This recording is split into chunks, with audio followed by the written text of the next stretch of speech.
Welcome to lecture on functions of management presented by Ravi Prakash Mathur, Senior Lecturer, Mechanical Engineering Department, Government Polytechnic College Jodhpur. ये lecture C1 unit 1 से सब unit जो है हमारा 1.2 अभी continue है और इसमें हम फंक्शंस ऑफ मैनेजमेंट प्रबंध के कार्यों पर फोकस कर रहे हैं। जो सामान्य 7 मुख्य कार्य लिस्टेड किए गए हैं प्रबंध के लिए वो इस फर्स्ट स्लाइड पे डिस्प्लेड है। नियोजन, प्लानिंग, संगठन यानी कि ऑर्गेनाइजेशन, नियुक्तियाँ मीन्स स्टाफ प्रोवाइड करना, निर्देशन डायरेक्शन प्रोवाइड करना, समन्वय मीन्स कोऑर्डिनेशन करना डिफरेंट वर्क्स के बीच में, नियंत्रण जो काम हमने जिस प्लान से किया वो उस प्रकार से हो जाए नहीं उसका फीडबैक उसका चेकिंग करके उसको कंट्रोल करना, और उसके अलावा 7वां जो हमें उत्प्रेरण या मोटिवेशन,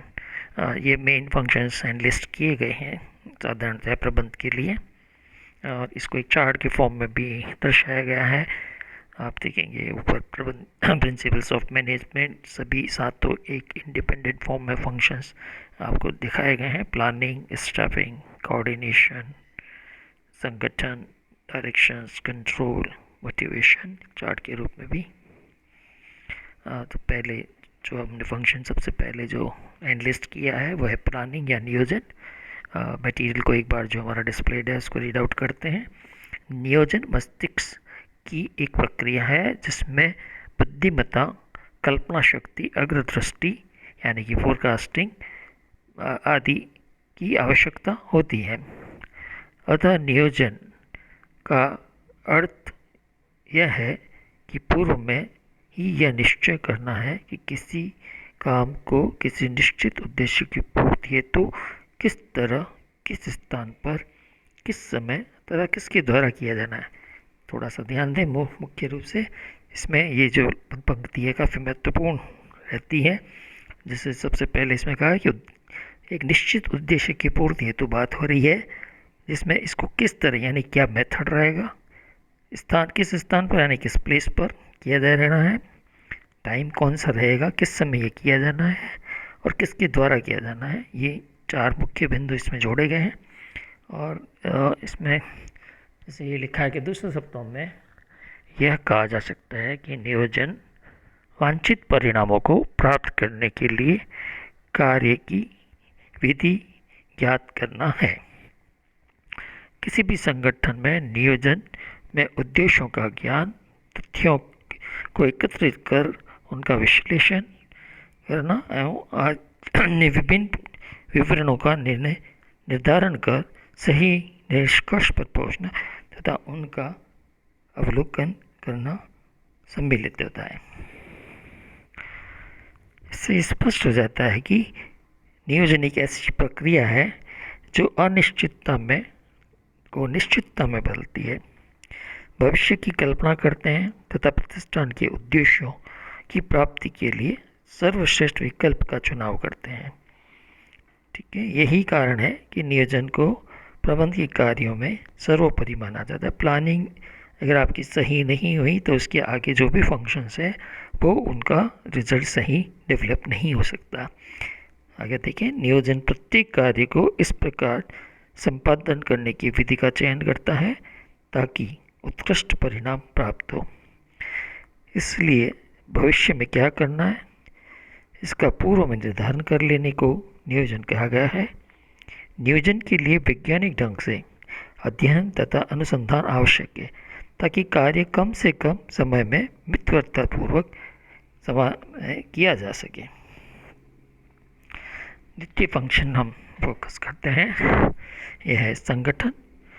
नियोजन द्वारा उद्देश्य एवं लक्ष्य आदि निर्धारित करने के पश्चात उन्हें कार्यान्वित करना होता है, जिन्हें प्रबंध संगठन के माध्यम से करता है। जो आपने प्लानिंग की है उनको आप एग्जीक्यूट करने के लिए संगठन का फॉर्मेशन बहुत आवश्यकता है। संगठन का आशय योजना द्वारा निर्धारित लक्ष्यों की पूर्ति करने वाले तंत्र से सिस्टम जो हम डेवलप करने वाले हैं हमारे ऑब्जेक्टिव्स को प्राप्त करने के लिए, उस सिस्टम को संगठन कहते हैं। उपक्रम की योजनाएं एवं चाहे कितनी ही अच्छी हो एवं आकर्षित क्यों न हो, यदि इनका एग्जीक्यूशन जो है संगठन के अभाव में है तो सफलता का सामना करना निष्फल ही होगा। मीन्स आप अच्छे प्लानिंग कर लेते हैं, अच्छे उद्देश्य निर्धारित कर लेते हैं, परंतु उनका एग्जीक्यूशन हमें जो करना है अगर वह सही तरीके से न किया जाए संगठन के माध्यम से, तो ये आपका जो उद्देश्य प्राप्त करना सफल नहीं हो पाता है। अतः नियोजन द्वारा निर्धारित उद्देश्यों एवं तथ्यों लक्ष्यों को क्रियान्वित करने तथा उन्हें प्राप्त करने के लिए आवश्यक है कि एक ऐसे कुशल एवं प्रभावी संगठन का निर्माण किया जाए जिसमें नियुक्त सभी अधिकारी एवं कर्मचारी अपने अपने निर्धारित कार्यों को इस प्रकार संपन्न करें कि उन्हें कार्य में किसी प्रकार की कोई कठिनाई उत्पन्न न हो। मीन्स जो भी उसमें सम्मिलित है संगठन में अलग अलग लेवल पे अधिकारी के रूप में, कर्मचारी के रूप में, जिस भी फॉर्मेट में वो इन्वॉल्व है, वो अपने अपने लिए निर्धारित लक्ष्यों के लिए अच्छी तरह से कार्य करें, उनको पूरा करने की कोशिश करें, तो वो ओवरऑल संगठन की जो निर्धारित उद्देश्य हैं उनकी प्राप्ति में निश्चित रूप से बहुत वह सहायक सिद्ध होता है। इसके लिए आवश्यक है चाहिए कि वह उपक्रम के संपूर्ण कार्य को छोटी छोटी क्रियाओं में बांट उन्हें इस प्रकार समूहबद्ध किया जाए कि क्रियाएं एक ही समूह में सम्मिलित हो। इन क्रियाओं को ये देख रहे हैं आप, डिवीजन ऑफ वर्क का प्रिंसिपल जो मैनेजमेंट में था वो इस जगह फिर वापस रिफ्लेक्ट हो रहा है। इस क्रियाओं को विश्लेषण या श्रेणी या हो जाने पर उन्हें अधिकारियों के कर्तव्य योग्यता और कुशलता के अनुसार सौंपा जाना चाहिए। उन्हें अपने कार्यों को कुशलतापूर्वक एवं उत्साहपूर्वक संपन्न करने के लिए पर्याप्त अधिकार एवं सुविधाएं उपलब्ध होनी चाहिए। Principle of authority and responsibility यहाँ पे डिस्कस एक तरह से हो रहा है। साथ में उपक्रम के संगठन की आवश्यकता इसलिए भी है ताकि न्यूनतम प्रयासों से संस्था के उद्देश्यों को पूरा किया जा सके, उपलब्ध साधनों का अपव्यय न हो, कार्यरत व्यक्तियों के मध्य मधुर संबंध हो, स्थापना की जा सके। इससे प्रकार से प्रबंध को एक संगठन तथा संगठन को प्रबंध का तत्व कहा गया है। संगठन जो हमने तंत्र का एक निर्माण करना है उसके लिए हमें नियुक्तियां करनी पड़ती हैं उस संगठन को फॉर्म करने के लिए, और उसके लिए हमें कुशल एवं योग्य व्यक्ति नियुक्त करने होते हैं। नियुक्तियां अगर हम प्रयास का प्रशासनिक कार्य है, इसमें अर्थ है कि संगठन को योजना के अनुसार अधिकारियों कर्मचारियों की नियुक्ति करना, उसके लिए आवश्यक प्रशिक्षण, पदोन्नति, स्थानांतरण, सेवा मुक्ति आदि की व्यवस्था करना, किसी क्रम में कर्मचारी कितनी अधिक योग्य, प्रशिक्षित एवं अनुभव उस उपक्रम का प्रबंध उतना ही अधिक प्रभावी व कुशल होता है। इस कार्य को कुशलतापूर्वक करने के लिए प्रबंधकों को आवश्यक कर्मचारियों की संख्या को पहले से ही पूर्वानुमान लगा लेना चाहिए ताकि उनके चयन के लिए विज्ञापन देने, चयन करना, प्रशिक्षण प्रदान करना, पूर्वानुमान लगा लेना चाहिए ताकि इसके चयन के लिए विज्ञापन देना, चयन करना, प्रशिक्षण देना और उन्हें नियुक्ति देकर कार्यभार सौंपना आदि कार्य को सही ढंग से निपटाया जा सकता है। यह सत्य है कि मानव शक्ति को उत्पादन के साधनों में सजीव संवेदनशील तत्व है जो निर्जीव तत्वों को सक्रियता प्रदान करता है।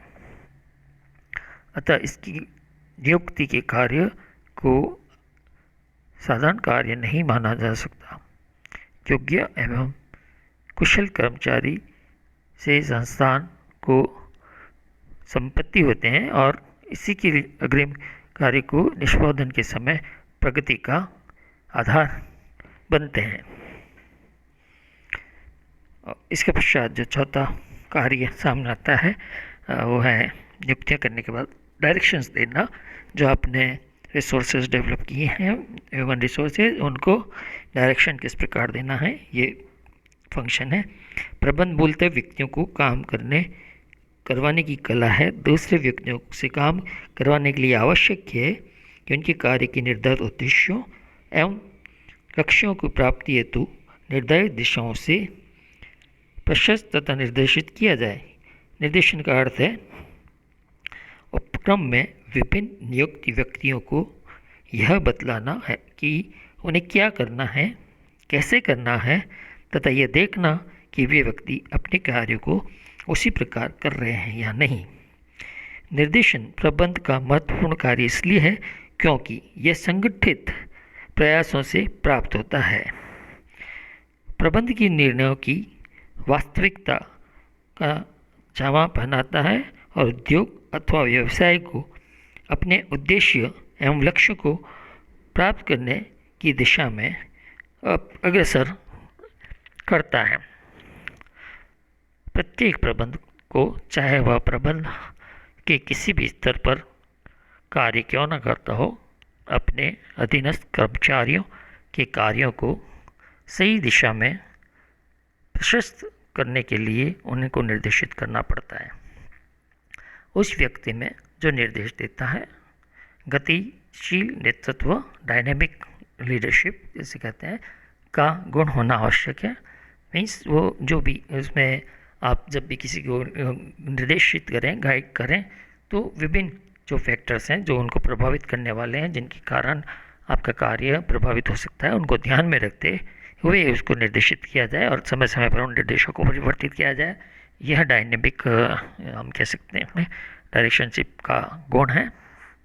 उस व्यक्ति में जो निर्देश देता है गतिशील नेतृत्व का गुण होना चाहिए। किसी के व्यवसाय अथवा उद्योग में निर्देशन प्रबंधक की स्थिति एक जहाज के रूप में कप्तान की तरह होती है।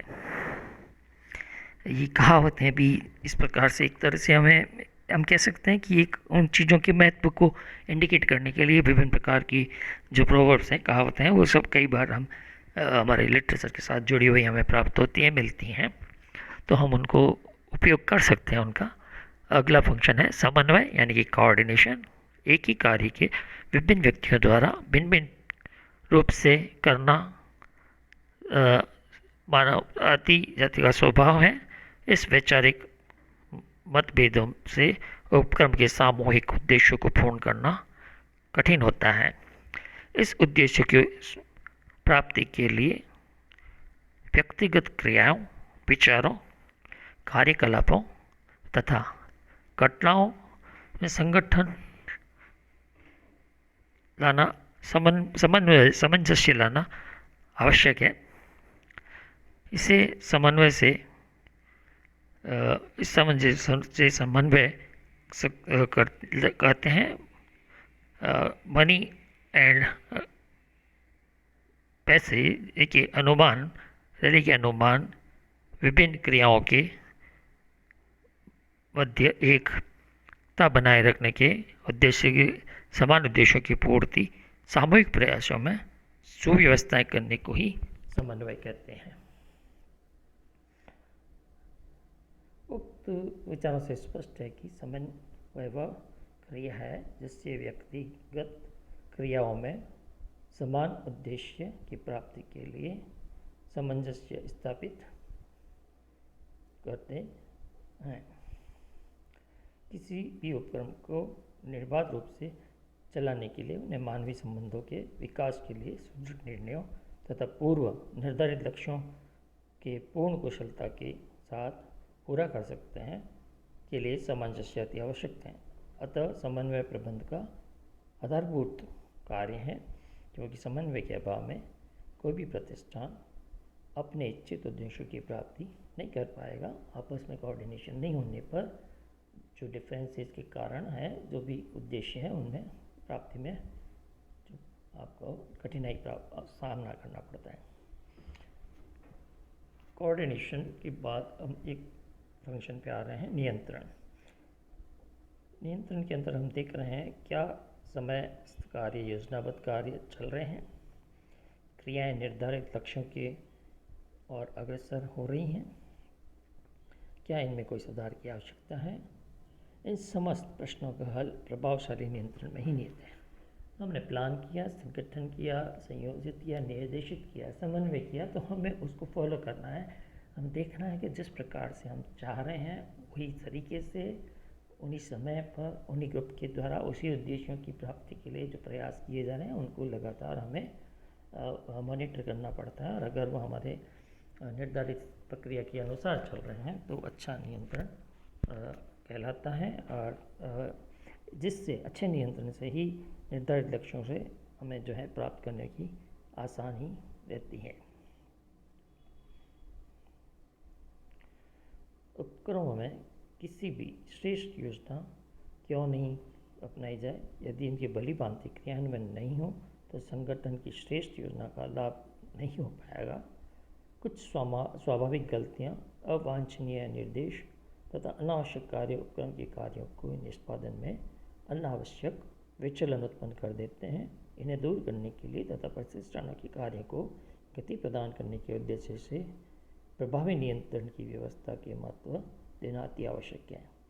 इसके अतिरिक्त नियंत्रण तुलनात्मक अध्ययन तथा उत्तरदायित्व की व्यवस्था की स्थापना के लिए भी आवश्यक है। जो अंतिम एक और फंक्शन है वो है उत्प्रेरण या मोटिवेशन। इसमें किसी भी व्यवसाय अथवा उद्योग के सुचारू रूप से चलाने के लिए भौतिक तत्वों के अतिरिक्त, भौतिक तत्व आप समझ सकते हैं, आप जिनको सैलरी दे रहे हैं, उनको अन्य जो भी सुविधाएं दे रहे हैं भौतिक रूप से, उसके अतिरिक्त एक जो तत्व आवश्यक होता है उसे मानव तत्व अथवा श्रम तत्व कहते हैं। इस श्रम तत्व के द्वारा ही भौतिक साधनों के उपयोग किया जाना संभव होता है। यह श्रम तत्व उसी समय अपने पूर्व कुशलता से कार्य करने की प्रेरित करते हैं, जबकि उसे अधिक संतुष्टि प्रदान की जाए। इसको उदाहरण उत्प्रेरण कहते हैं, क्योंकि प्रबंध को शुरू से लेकर अंत तक श्रम तत्व अर्थात श्रमिकों से व्यवहार करना पड़ता है और बिना पर्याप्त प्रेरणा के कार्य करने के लिए तत्पर नहीं होते हैं। इस कारण उत्प्रेरण को न केवल प्रबंध के एक महत्वपूर्ण कार्य करने के रूप में मान्यता दी गई है, अपितु इस पर प्रबंध द्वारा आजकल सबसे अधिक ध्यान दिया जा रहा है। इसका कारण यह है कि मशीन की तरह श्रमिक के स्विच दबाकर कार्य नहीं किया जा सकता है और श्रमिक के अपने विचार, इच्छाएं, अपेक्षाएं, आकांक्षाएं होती हैं। अतः श्रमिक में कार्य के प्रति रुचि उत्पन्न करना, उसमें वृद्धि करना और विकास की हार्दिक इच्छाएं उत्पन्न करना आवश्यक है। ये कार्य उत्प्रेरण के अंतर्गत आते हैं। उत्प्रेरण का उद्देश्य उपक्रम के विभिन्न स्तरों पर कार्य करने के समस्त कर्मचारियों को उत्पादन बढ़ाने की प्रेरणा देता है तथा इस दिशा में इस सफलता प्रदान करने के लिए उचित अवसर प्रदान करता है। कुशल उत्प्रेरण से स्वयं मानवीय संबंध विकसित होते हैं जो कि उपक्रम की सफलता के लिए बहुत सहायक होते हैं।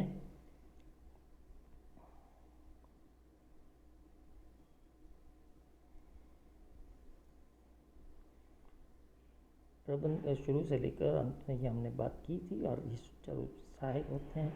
हम ट्यूटोरियल 2 डिज़ाइन इसके साथ ही कर रहे हैं, जो कि इसमें हम देख सकते हैं कि ये जो हमारा साइंटिफिक मैनेजमेंट से संबंधित और हमने प्रबंध की जो क्वेश्चन इसमें लेक्चर्स अभी देखे थे, उसके साथ में जो हम देखते हैं कि वैज्ञानिक प्रबंध की परिभाषा दीजिए, टेलर के प्रबंध के सिद्धांतों को लिखिए और संबंधित विचारों से बारे में इस आधारभूत सिद्धांतों को संक्षेप में समझाइए। फेयोल के प्रबंध के सिद्धांत, ये सब एक तरह से डेस्क्रिप्टिव टाइप के क्वेश्चन भी हैं ये, और इनमें से इंडिविजुअल क्वेश्चन भी बनाए जा सकते हैं। समथिंग लाइक आप कह सकते हैं कि फेयोल के लिए ये आदेश की एकता का सिद्धांत समझाइए, जिससे हमने नवा क्वेश्चन इसमें दिखाया है। इसी प्रकार से किसी भी डिवीज़न ऑफ वर्क को समझाइए, यूनिटी ऑफ कमांड और यूनिटी ऑफ डायरेक्शन में अंतर स्पष्ट कीजिए, नियंत्रण का जो विस्तार है उसका सिद्धांत क्या है ये समझाइए, स्पान ऑफ कंट्रोल, वैज्ञानिक प्रबंध से लाभ किस प्रकार से है उपभोक्ताओं को या अब हम कह सकते हैं नियोजक को, राष्ट्र को किस प्रकार से लाभ हैं, ये इस प्रकार के क्वेश्चंस भी फॉर्मेट हो सकते हैं। और ये भी आपने देखा, हमने जब सिद्धांत बताया पढ़ाए हमने, तब उस समय भी कहा था कि अथॉरिटी वर्सेस रिस्पॉन्सिबिलिटी की तुलना या अंतर स्पष्ट कीजिए। प्रबंध की अभी जो हमने जस्ट लिखे थे प्रमुख कार्य, उनके बारे में बात कीजिए। लक्षण किस प्रकार के होते हैं, लाभ किस प्रकार के होते हैं। इस प्रकार से ट्यूटोरियल क्वेश्चन जनरल जो हम डिस्क्रिप्टिव क्वेश्चन हैं वो बनाते हैं। आप भी इस तरह के ट्यूटोरियल 2 के रूप में उसको तैयार करें, उनको क्वेश्चन को टू दी पॉइंट तैयार करें। और हमें फ़िलहाल हमने आपको कह रखा है कि व्हाट्सएप पे सबमिट करें, आपके एवेल्यूशन किया जाएगा। इन सेशनल्स के आधार पर आप इसको नियमित रूप से सबमिट करने का प्रयास करें।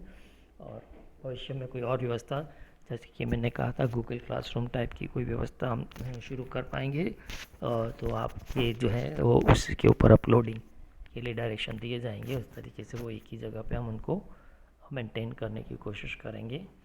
और आज के लेक्चर में आपकी जो भी क्वेरीज़ हैं इस संबंध में डाउट्स हैं, उनको आप फ़िलहाल जो हम व्यवस्था है उसमें मेरे व्हाट्सएप मोबाइल नंबर पर आप उन क्वेरीज़ को मैसेज के रूप में टाइप करके भेजिए और मैं अपनी ओर से उसका समाधान करने का पूरा प्रयास करूँगा। हम अगली बार हम जो नया हमारा सब यूनिट है 1.3 उसके अंदर लेक्चर प्लान करेंगे। आपके लिए धन्यवाद। Thank you.